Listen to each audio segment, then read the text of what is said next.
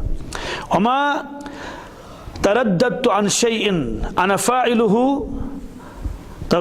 ترددی عن نفس المؤمن یکرہ الموت وانا اکرہ مساءته۔